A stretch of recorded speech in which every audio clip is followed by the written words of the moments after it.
Most business owners think time management is about productivity hacks and good old-fashioned discipline, but the top business owners and CEOs manage their time in a completely different way. And after helping dozens of business owners systemize their businesses and reclaim 10 to 20 hours a week without slowing down their growth, I've built a simple 4-step system that's let my clients like Mark here take a week-long vacation in Maui and still grow his business. So in this video, I'm going to show you exactly how the system works, how to use it to get back hours every week, and I'll show you exactly how the top entrepreneurs use it to scale faster while working less. Now to start, let me show you step 1. And if your days are super busy, but you feel like you're never moving the needle in your business, this is going to fix that.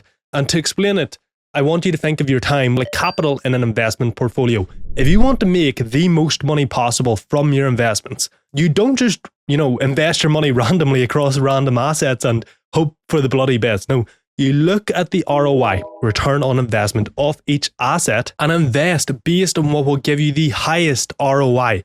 Most business owners, though, they invest their time like a 16-year-old who just found out about meme coins and penny stocks. They randomly put their time into tasks which don't have a good return on investment. But when it comes to your time, you need to be like a hedge fund manager on Wall Street, okay? Because look, time management is not really about time. It is about attention economics, because you cannot control time. You cannot pause it. Like you can't pick up a remote and click pause, fast forward, rewind. You can only control what you put your attention into. It is quite literally like a currency you invest. Now, as business owners, we want to spend as much time as possible on the things that give us the highest ROI on your time investment. And with that, there's certain work that the top business owners just don't do, right? And certain work that they go all in on. This is CEO work. Now, the best way to figure out what these are for you is to use this 3x3 grid that'll show you exactly what your CEO work and non-CEO work is. So in this grid, there are 2 columns, right? There's grows the business. There's doesn't grow the business. Then we have 2 rows where you either enjoy or you don't enjoy. And what you want to do is sort every single task you do in the business into this quadrant on this grid, and that'll tell you exactly what to do with it. So if the task is, something that you enjoy and it grows the bloody business, we put it in this top left quadrant. This is the CEO work quadrant, and this is what we prioritize. If there's anything that you enjoy, but it doesn't grow the business, which can, this can even be the likes of a date night with your spouse, or going to the gym, or just some sort of creative task in the business, well then it goes in this enjoyment quadrant in the top right, and you want to protect these tasks because yes, they might not grow the business, but they are crucial for you just enjoying your damn life. And if you enjoy your life and work more, you will do better work, and so you will get better results in the business, and the business will grow better. So even though these tasks don't directly grow the business, you will enjoy the work that does grow the business more. And then anything that you don't enjoy, but it does grow the business, you want to put these in this delegation quadrant in the bottom left so that you can delegate them and someone else can do them. And finally, anything that you don't enjoy and doesn't grow the business can be put into this bottom right quadrant, where you can either delegate it if it is something that needs done, like admin work, or you can eliminate it if it doesn't need done. And you might surprise yourself at how many of these tasks that you're doing that don't need done, don't grow the business, you don't enjoy, that you're doing. Eliminate them.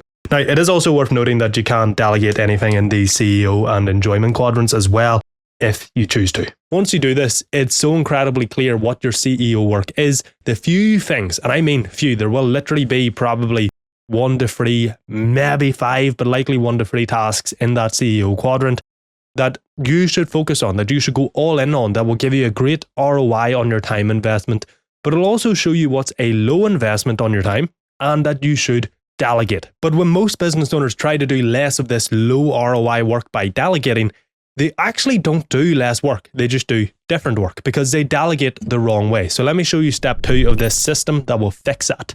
So imagine you're trying to focus on your CEO work, but every 10 minutes, someone taps you on the shoulder with a question about a low ROI task that you've delegated to them. Well, not only are you going to get less done and waste time because you're trying to answer their questions, but you'll be pissed off and you'll be frustrated because instead of not doing that task that you didn't want to do and that you've delegated, you've just changed the type of work that you do with the task to be the likes of answering questions and reviewing it. And that is what bad delegation does. It does not save your time like it should. Instead, it fractures it and it forces you to still spend time on that low ROI work. So delegation is crucial to perfect when you're a business owner. Otherwise, time management is out the fucking window, right? And you'll still be spending most of your time on low ROI work. Now, really, delegation is less about handing off work and it's more about removing yourself from decisions, because most of the time, employees they can actually do the work, but when a decision needs made, that's when they jump to you, okay? That's when they jump back to bothering you. So anything you delegate, it needs 3 things. So the first thing it needs is a clear SOP that shows them exactly step by step what to do and how to make decisions that you can also update over time if they ask you questions. That way that question is solved forever. The second thing they need is a clear picture of done, okay? So this way they know exactly what the outcome of the task is and it's going to be done how you want it done and you don't have to micromanage every detail. And the third thing is ownership, okay? So that the person doing the tasks realizes that they're both capable and allowed to make decisions, because if they think they're just doing the work for you, when a decision needs made, they think that you're the one who needs to make the decision, and that's when they jump to bothering you. And so really the goal with delegation is fewer interruptions, fewer decisions, and fewer reasons for your attention to be pulled away from that high ROI CEO work from that top quadrant. And once you've done step 2, you can move on to step 3, which is going to make you so much more efficient with each minute of time you have so that you can get more done in less time. Because here's where most people go wrong, okay? They clean up their task list, they delegate a few things, and they expect their time to magically free up. For example, I had a client, Brandon, and when he came to me, he was proud of how flexible his schedule was. He had achieved his goals of having basically complete time freedom. He had no strict start time for work, no hard stop time, no real set, okay, I always do this at this time. And, on paper, that looks like freedom. But in reality, it was a major fucking problem for him because every day started with him asking himself, what should I work on first? And that set the tone for everything else he did because he was not managing his attention strategically. He was reacting to emails and other people's work because those things felt urgent, which meant he was spending so little time in those high ROI tasks. And by having so much freedom, he ended up never moving the needle and having no control over his time until we fixed it using this third step of the system. Now, for this third step to work, you actually need to know why this happens. And really, it's because of a principle called Parkinson's law. And how this works is you basically can have a big block of time, right? And your work will expand to fill the amount of time you allocate to it. So if you actually give yourself less time to do the work, guess what? You will be able to do the work in less time. It's exactly why, back in school, you would have been able to leave an assignment to the last minute and still get it done. It's because of Parkinson's law. And so to fix it, we need to actually set some constraints and non-negotiables which limit the time you have for work to fill. Because look, you'll relate to this. I was talking to a client, Kirsty, the other day, and one of the things we were talking about is how in business, there really is no deadlines on most things. It is up to you when you do them, which means things are so easily put off if we don't have a reason not to put them off. So what you need to do here is decide your constraints and non-negotiables. Like maybe you want to be home by 6 every day, hit the gym 5 days a week, start work at 9 a.m. every morning. Whatever it is for you, it does not matter. The main thing is that you have these constraints and things that you want to do in your life that limit your time for work. And so they force you to work better in that time that you have. And look, these constraints are only as powerful as how well you stick to them. Like if you set a constraint to get home by 6 p.m. every day, no hack or system or tool can help you do that, right? It seems so obvious, but yet we always try to look for these hacks and tools to make us do the things that the only way to do them is to fucking do them. So if you choose to keep working past 6 p.m., not only is that your fault, but the constraint does not do anything to help you use your time better, because by not sticking to the constraint, The constraint does not exist. It is entirely up to you to do this, okay? But if you do the bloody thing, it works. And that brings us to step 4 of the system, which is how you're going to make sure every single day you're spending your time in those needle moving tasks in the business and that you make the most of your time. Now, to keep this simple, imagine you were running a company where every Monday you had to decide from scratch how the business operates, what you sell, how you sell it, and everything else. Well, that would be bloody chaos, wouldn't it? Well, that is exactly how most people run their time. And if you have to decide what you work on every morning, you're already behind. And like Brandon was when he came to work with me, you're going to be reacting all day and never moving the needle in your business or focusing on the CEO work that matters. So let me show you how this works. Remember the quadrants from earlier in the video. The tasks that you need to prioritize and protect will all be recurring. You'll do them every day or every week.